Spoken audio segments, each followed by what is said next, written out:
All right, here are 8 new albums to check out, multiple different genres, something for everybody. 7 of them from Friday, 1 of them from last Friday. Let me start off with that one. The band is called Smother from California. The album is called Jurupa Oak.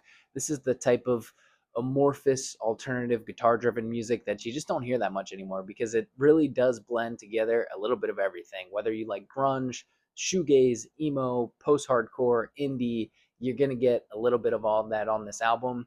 When I was listening to it, I was trying to categorize it. Like, is this shoegaze? Is this grunge? It's actually, it really is just alternative, and you just don't hear that much straight up alternative anymore. This is awesome. Definitely suggest this for fans of guitar driven music, particularly that of the 90s. All right, number 2 on this list, Preservation and Gabe Nandez, Sortilege. This is a hip hop collaboration. DJ Preservation is the producer that was on Billy Wood's classic Ethiops that came out a couple of years ago. Instant classic. Gabe Nandez actually had a feature on the standout song on that album, Savage with Boldy James. And if you like Billy Woods, I think this is an album you definitely enjoy. It has a similar production style, very eerie, hazy, a little more mystical on this than the kind of frightening, almost claustrophobic feeling that you get on Ethiops. Gabe Nandez has a similarly languid flow to rappers like Billy Woods, Earl Sweatshirt, Mike, but much smoother. Sometimes those guys feel intentionally clunky. Gabe Nandez has a really smooth flow. This album's awesome. It definitely feels like the type that will get better with repeat listens as there's a lot of nuance to it and the lyrics seem like they're pretty deep. So something that you can continue to listen to and reveal more. All right, number 3 on this list. I'm just taking a guess on the name here. Phosgendöd. I'm probably saying it wrong. The album's called Deconstruct. This is a one-man grindcore band from Turkey. This guy plays in the band Cenotaph, which is a Turkish death metal band, not to be confused with the Mexican death metal band Cenotaph. There's two. This is just the type of disgusting, crusty, D-beat grindcore, old school that I freaking love. This immediately became my favorite album of the weekend and definitely one to check out for fans of that dirty grindcore sound. All right, number 4 on this list, Marissa Nadler, New Radiations, incredibly consistent and one of the more unique folky singer songwriter artists of her generation. She kind of feels like she sits smack dab in the Venn diagram of like Grouper, Chelsea Wolfe, Emma Ruth Rundle, Angel Olsen, Sharon Van Etten. Not quite as ethereal as Grouper, not as dark and gothic as Chelsea Wolfe, doesn't get as heavy as Emma Ruth Rundle does, not as twee as Angel Olsen, maybe not as overtly emotional as Sharon Van Etten, and yet she combines almost all of those different components into her music in a way that none of those other artists really do. So she does kind of stand out.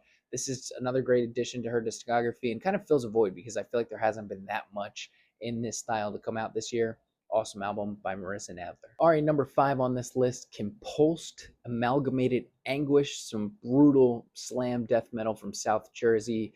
This has enough dynamic to not feel like just kind of a cheap novelty, and it still provides you with that just disgusting knuckle dragging heaviness. So whether you like stuff like Suffocation and Cannibal Corpse, or Devourment and Defeated Sanity, or even stuff like Artificial Brain, I think this is definitely one to check out.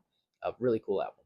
All right, number 6 on this list, Shaki, Tavi, Minor Slip, LA-based shoegaze indie artist. This reminds me a lot of Hotline TNT's album Cartwheel from a couple of years ago. Really catchy, reverb heavy, noisy, but melodic as hell. The melodies will get stuck in your head. Infinitely replayable. Really cool album.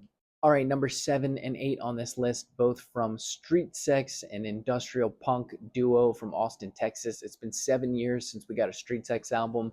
The first album was released under their usual alias, Street Sects. It's called Dry Drunk, produced by Ben Chisholm of Chelsea Wolfe. And this is definitely a continuation of the style that you've come to know Street Sects for if you've heard them before. Noisy industrial punk. This is a little bit more melodic than their early material, which I kind of prefer, but still this scratches an itch that you're not going to get from many other artists. Definitely good, but I do prefer the other album they released a little bit more. It's much more unique. It's called Street Sects. This album is called Full Color Eclipse, and it is much more colorful, vibrant. This is a synthy, electronic, darkwave project. It's really fun. Also produced by Ben Chisholm of Chelsea Wolfe. Both of these albums kind of feel like two sides of the same coin. So they're sort of like a yin and yang. They work together as companion albums pretty well. It's cool to get 2 albums from this band. It's been a while since we've heard from them. both worth checking out. I definitely prefer the Street Sects album, and both of these have really sick album art. This is a band that's always had a really cool art style on their covers, and both of these are sick. So definitely want to acknowledge that as well. All right, check those out. Hopefully you enjoy them. Let me know what I missed, and subscribe for more like this.